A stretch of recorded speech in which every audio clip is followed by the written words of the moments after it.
अभी हम लोग बैठे हुए हैं गोरखनाथ पेट्रोल पंप पे। हमारे साथ आराप गांव के, अपना परिचय बताओ। आप गांव का रहने वाला एक नागरिक हूं और गरीब परिवार से बिलोंग करता हूं। मेरा नाम राहुल कुमार है।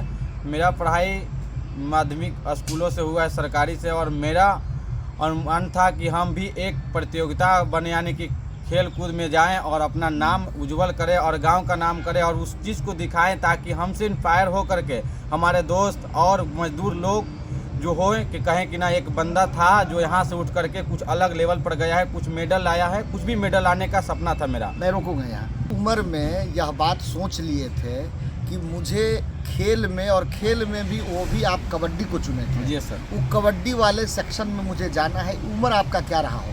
उम्र मेरा उस समय सर 14 या 15 साल था अनुमानित। 15 साल, समझने की बात है। ये जो उम्र है ना, उस उम्र में आदमी को लगता है कि जो मैं कर रहा हूँ उसी में अव्वल दर्जे का काम करूँ। तो इनके अंदर ये भावना आया कि मैं कबड्डी में बहुत बढ़िया हूँ, मैं इस पे राष्ट्रीय अंतर्राष्ट्रीय स्तर पर खेलूं। इसके लिए इन्होंने जगह तलाशना शुरू कर दिया कि कैसे मेरा प्रशिक्षण बढ़िया हो और मैं कैसे इसमें आगे बढ़ूं। फिर आगे कहानी बढ़ाइए। आगे कहानी है सर कि हम 10th का एग्ज़ाम दिए थे, मेरा रिजल्ट आने वाला था। ठीक है। लेकिन हम अपना गूगल पर और यूट्यूब के माध्यम से सर्च करने लगे कि कौन सा एकेडमी बढ़िया है जिससे हमको आगे अच्छे लेवल पर ले जा सके। तो बिहार में सर्च किए तो उतना अच्छा ना मिल पाया। हाँ। तो हरियाणा का बहुत नाम ट्रेंडिंग में चलता था कि हरियाणा एक जगह है जहाँ से बहुत सारे खिलाड़ी निकले हैं। खेल का यूनिवर्सिटी है वहाँ। हाँ। ठीक है। तो उसी को सर्च किए और बहुत सारे एकेडमी आया, तो उसमें से एक सन्नी नरवाल के एकेडमी था, वहाँ पर मैंने संपर्क किया। ठीक है। तो वहाँ संपर्क किया तो सर जी बोले कि तुम आ जाओ यहाँ पर, और खाने पीने सब चीज़ का हॉस्टल, माने कि वो प्राइवेट था, सबका फीस। वहाँ पे मैं भी गया हूँ। वहाँ पे जैसे आप किसी विश्वविद्यालय में नाम लिखाते हैं इंजीनियरिंग के लिए, मेडिकल के लिए, MBA के लिए, मैनेजमेंट के लिए, उसमें जैसे लड़कों को पढ़ने और उसको रहने की सुविधा होती है, उसी तरह से मैं हरियाणा में चंडीगढ़ में गया हूँ। वहाँ बहुत बड़ा बड़ा खेल यूनिवर्सिटी है। वहाँ पे बच्चे हॉस्टल में रहते भी हैं। अब आगे बढ़ाइए, वहाँ से आपकी कहानी तो क्या बढ़ती है? किसी भी तरह से जानकारी नहीं था, मैं कहीं दिल्ली गया भी नहीं था सर, ना कोई मुझे ले जाने वाला था, कहे कि मेरे पिताजी बाहर रहते थे और यहाँ घर में कोई था नहीं जो सपोर्ट के सबसे बड़े थे हम। और इस बात का भी जिक्र था कि वहाँ जाएंगे तो पहुँच पाएंगे कि नहीं, जन कभी निकले नहीं थे घर से, खरीज ट्रेन पे नहीं बैठे, कभी ट्रेन पर नहीं बैठे थे। मगर वो अरमान, हाँ, वो अरमान। भावना, वो जीवन में बड़ा होने का सोच सर। वहाँ खींच के ले हाँ, गए। खींच के ले गया और मैं जाते जाते भुला भी गया था। एक रात स्टेशन पर बिताने के बाद वहाँ जो एकेडमी वाले जो टीचर थे उनसे संपर्क किए, तो कुछ ऐसे ऐसे नाम बता रहे थे जो हमको जानकारी नहीं था। सही बात। भटकते भटकते नए शहर 11:30 बजे रात के उनके एकेडमी पर पहुँच गए थे। पहुंचने के बाद 11 बजे रात को जब पहुंचे तो दरवाजा नहीं खोल रहे थे कि 11 बजे रात क्या हो, यहाँ पर सारा बंद होते हैं। चलिए, आप बहुत दुख तकलीफों के साथ वहाँ पहुँच गए। आगे उनका कैसे कैसे आपको एडमिशन लिए, फिर वहाँ आपको क्या क्या झेलना पड़े, इस पे शॉर्ट में बोलिए। तो वहाँ पर भाई सुबह हुआ, एडमिशन हो गया मेरा। एडमिशन होने में कितना पैसा लगा? एडमिशन में मात्र मुझको 2500 रुपया लगा था। ठीक है। एडमिशन फीस 2500 रुपया लगा था। और दूसरा बात sir, hostel fee per month का 8,000 रुपया था। और जो उनका जो चार्ज था टीचर थे उनका 2,000 रुपया था। 10,000 रुपया हर महीने चार्ज लगते थे। ठीक है।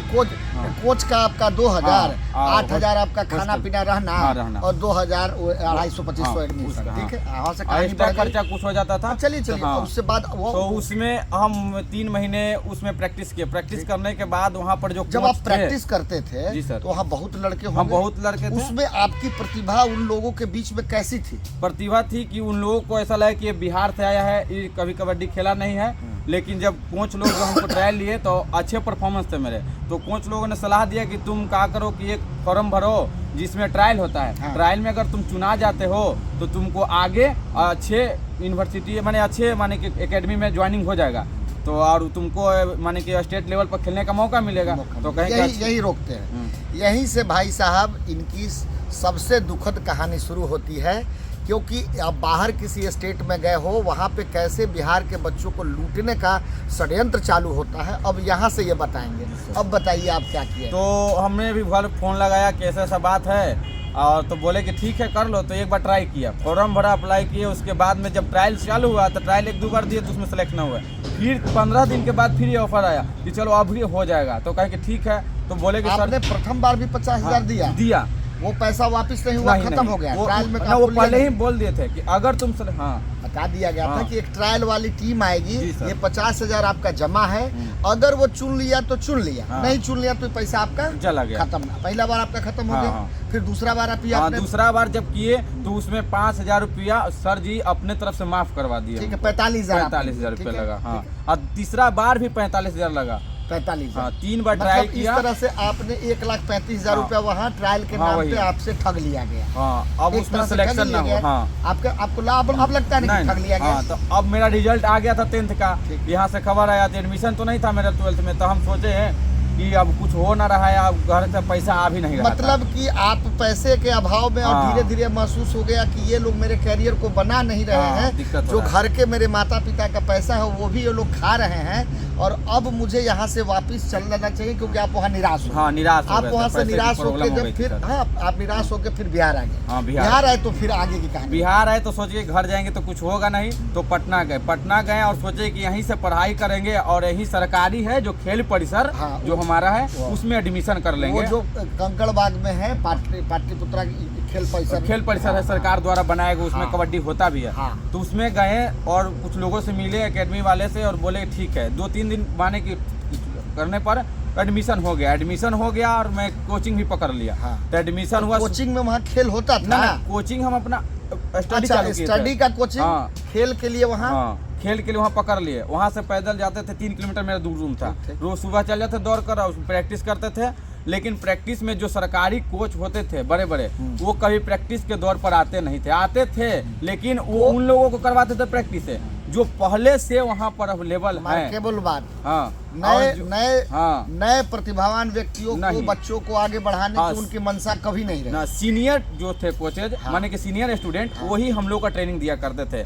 और जब आप नहीं हमको देखिएगा तो कैसे जानिए कि हम किस लायक हैं। सही बात। सीनियर जो थे वो चाहते थे कि पहले हमको हो या हमारे जो कैटेगरी का बच्चा है उसको हो जाए, बल्कि उसको नहीं जो बाहर से आया है। हम समझ रहे हैं, इसको रोकते हैं। वहाँ जो खेल का जो माहौल था, जी सर। क्या कबड्डी का प्रतियोगिता आपस में कराया जाता हाँ। था? अच्छे बच्चे, आपको लगता था कि हम अच्छे हैं मगर हमको बाहर के सिलेक्शन में नहीं लिया हाँ। जा रहा है, ये आपको कभी महसूस हाँ, हुआ? महसूस होता था बहुत बार। क्या हुआ? तो महसूस ऐसा हुआ जैसे कि नाइट भी क्लब, नाइट में भी होता था, डे में भी होता था। तो लेकिन प्रैक्टिस करवा करके और बोलते थे कि तुम लोग चले जाओ, अब सीनियर लोग खेलेंगे। ठीक, सीनियर लोग खेलते थे, हम लोग देखते थे, चले आते थे। तो हम कभी कभी सोचते थे कि सीनियर में एक बार हमको भी चांस मिलता तो शायद बड़े जो लेवल के जो टीचर हैं हाँ। वो हमको देखते हैं। लेकिन ऐसा कभी मौका हमको मिला नहीं। यही मौका नहीं मिला। और यही से आपको फिर निराशा हाँ, निराशा शुरू हो हुआ। गई। फिर मैंने कि एक बार फिर वहाँ पर भी सरकारी दौर से बहुत सारे बाहर के इंस्टीट्यूट वाले लोग आए, जो भी हम नहीं जान पाए, लेकिन उसमें फॉर्म भर थे, मेरा भी नाम सिलेक्शन में आया था। लेकिन किया गया। हाँ, लेने का कोई इरादा लिया नहीं गया, था, लेकिन पूरा रूप से नहीं लिया पूरा गया। रूप से। मतलब एक जो चयन की प्रक्रिया पारदर्शी होती है वो नहीं हुआ। ये देखिए, बिहार के बच्चों को खेल के प्रति उनका रुझान तो है, उनको लगता है कि हम ये कर सकते हैं, मगर ये जो बिहार सरकार की व्यवस्था है, खेल नीति है, उससे सैकड़ों, हजारों, लाखों बच्चों का सपना दमित हो रहा है। यह एक संकेत है जो बिहार में जो विकास की परिगाथा नीतीश कुमार के नाम पे गढ़ी जाती है झूठी, ये बतलाती है, ये बच्चे की कहानी बताती है कि इस राज्य में न संगीत विद्यालय है, न खेल का बहुत बड़ा प्लेटफॉर्म है, ना ही उस तरह के स्टडी का कोई बढ़िया IE के बाद या मैट्रिक के बाद पढ़ने का यूनिवर्सिटी है।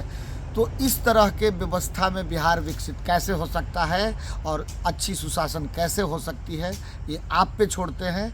आप ही समझिए, अपने आजू बाजू इस तरह के सैकड़ों बच्चों आपको मिल जाएगा। जय बिहार, जय जय बिहार।